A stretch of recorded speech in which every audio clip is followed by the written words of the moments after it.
Tiger is roaring, picture Abhi ಬಾಕಿ high. ಹುಲಿ ನಿಧಾನವಾಗಿ ಚಲಿಸುತ್ತಿದೆ ಎಂದರೆ ಬೇಟೆಯಾಡಲು ಸಿದ್ಧವಾಗುತ್ತಿದೆ ಎಂದರ್ಥ. ಬೇಟೆಯಾಡುವ ಕಲೆ ಎಲ್ಲ ಪ್ರಾಣಿಗಳಿಗೆ ಕರಗತವಾಗಿರುವುದಿಲ್ಲ. ಆದರೆ ಹುಲಿ, ಸಿಂಹ, ಚಿರತೆ ಬೇಟೆಯಾಡುವುದರಲ್ಲಿ ತರಬೇತಿ ನೀಡುವ ಮಾಸ್ಟರ್ಗಳಿದ್ದಂತೆ. ಅವು ಬೇಟೆಗಿಳಿದರೆ ಮಿಸ್ ಆಗೋ ಚಾನ್ಸೇ ಇಲ್ಲ. ಅಂತಹ ಬೇಟೆಗಾಗಿ ಕರ್ನಾಟಕ ರಾಜ್ಯ ಸರ್ಕಾರಿ ಪ್ರಥಮ ದರ್ಜೆ ಕಾಲೇಜುಗಳ ಅತಿಥಿ ಉಪನ್ಯಾಸಕರ ಸಂಘದ ರಾಜ್ಯಾಧ್ಯಕ್ಷ ಡಾಕ್ಟರ್ ಹನುಮಂತಗೌಡ ಕಲ್ಮನಿ ಫೀಲ್ಡಿಗಿಳಿದಿದ್ದಾರೆ. ಈ ಹಿಂದೆ ಮಾಡಿದ ಕೆಲವು ಹೋರಾಟಗಳಲ್ಲಿ ಜಯಶೀಲರಾಗಿ ಈಗ ನಿರ್ಣಾಯಕ ಕದನಕ್ಕೆ ಶಂಕ ಮೊಳಗಿಸುತ್ತಿದ್ದಾರೆ. ರಾಜ್ಯದ 440ಕ್ಕಿಂತ ಅಧಿಕ ಸರ್ಕಾರಿ ಪದವಿ ಕಾಲೇಜುಗಳಲ್ಲಿ ಸುಮಾರು 10,000ಕ್ಕೂ ಅಧಿಕ ಅತಿಥಿ ಉಪನ್ಯಾಸಕರು ಸುಮಾರು 15-20 ವರ್ಷಗಳಿಂದ ಭದ್ರತೆಯಿಲ್ಲದೆ ಸೇವೆ ಸಲ್ಲಿಸುತ್ತಿದ್ದಾರೆ.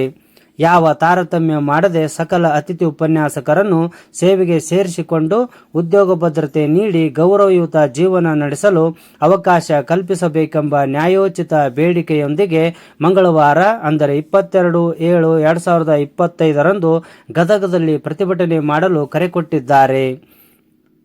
ರಾಜ್ಯದ ಮೂಲೆ ಮೂಲೆಗಳಿಂದ ತಂಡೋಪತಂಡವಾಗಿ ಅತಿಥಿ ಉಪನ್ಯಾಸಕರು ಆಗಮಿಸಿ ಹೋರಾಟವನ್ನು ಯಶಸ್ವಿಗೊಳಿಸಿ ಸರ್ಕಾರದ ಮೇಲೆ ಒತ್ತಡವನ್ನೇರಿ ವಿವಿಧ ರಾಜ್ಯಗಳಲ್ಲಿ ಭದ್ರತೆ ನೀಡಿದಂತೆ ನಮಗೂ ಭದ್ರತೆ ನೀಡಿ ಎಂದು ಹೇಳಲು ವೇದಿಕೆಯನ್ನು ನಿರ್ಮಿಸಿದ್ದಾರೆ. ಟೀಕೆ ಟಿಪ್ಪಣಿಗಳಿಗೆ ಅಡೆತಡೆಗಳಿಗೆ ಕೊನೆ ಮೊಳೆಯೊಡೆದು ಉಪನ್ಯಾಸಕರ ಬದುಕಿಗೆ ಶಾಶ್ವತ ಭದ್ರತೆ ಕೊಡಿಸಲು ಪ್ರಯತ್ನಿಸುತ್ತಿದ್ದಾರೆ. ಅವರೊಂದಿಗೆ ಸಮಾನ ಮನಸ್ಕ ಅತಿಥಿ ಉಪನ್ಯಾಸಕರು ಕೈಜೋಡಿಸಿದರೆ ಬೇಡಿಕೆ ಈಡೇರುವುದರಲ್ಲಿ ಅನುಮಾನವೇ ಇಲ್ಲ.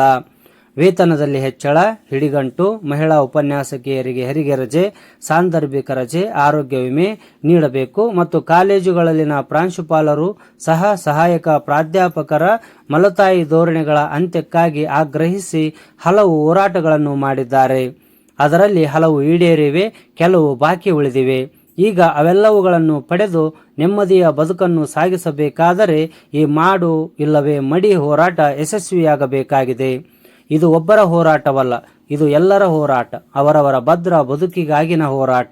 ಸರ್ಕಾರಗಳು ಜಾಣ ಕುರುಡುತನವನ್ನು ಪ್ರದರ್ಶಿಸಿ ಬಡ ಅತಿಥಿ ಉಪನ್ಯಾಸಕರನ್ನು ಬೀದಿಗೆ ಹಾಕುವ ಹುನ್ನಾರ ನಡೆಸಿದೆ. ಈ ನರಕ ಯಾತನೆಯಿಂದ ಮುಕ್ತರಾಗಲು ಈ ಹೋರಾಟದಲ್ಲಿ ಪಾಲ್ಗೊಳ್ಳಬೇಕಾಗಿದೆ. ಒಂದು ಕಡೆಯಿಂದ ಕಾನೂನಿನ ಮೂಲಕವೂ ಹೋರಾಟ ನಡೆದಿದೆ. ಈ ಎಲ್ಲ ಯಾತನೆಗಳಿಂದ ಬಂಧ ಮುಕ್ತರಾಗಲು ಸಂಘಟಿತ ಹೋರಾಟವೊಂದೇ ಪರಿಹಾರವಾಗಿದೆ. ಎಲ್ಲ ಬಾಧಿತ ಉಪನ್ಯಾಸಕರು ಹೋರಾಡಿ ನ್ಯಾಯ ಪಡೆದರೆ 2.5 ದಶಕಗಳ ಜೀತಕ್ಕೆ, ಅಭದ್ರತೆಯ ಬದುಕಿಗೆ ತಿಲಾಂಜಲಿ ಬೀಳಲಿದೆ. ಅವರವರ ಭವ್ಯ ಬದುಕಿನ ಬಾಗಿಲನ್ನು ತೆರೆಯುವ ಬೀಗದ ಕೈ ಈ ಹೋರಾಟವಾಗಲಿದೆ. ಗೆದ್ದರೆ ಕಲ್ಮನಿಯವರ ಹೆಸರು ಸೂರ್ಯಚಂದ್ರಾರ್ಕವಾಗಿ ಉಳಿಯಲಿದೆ.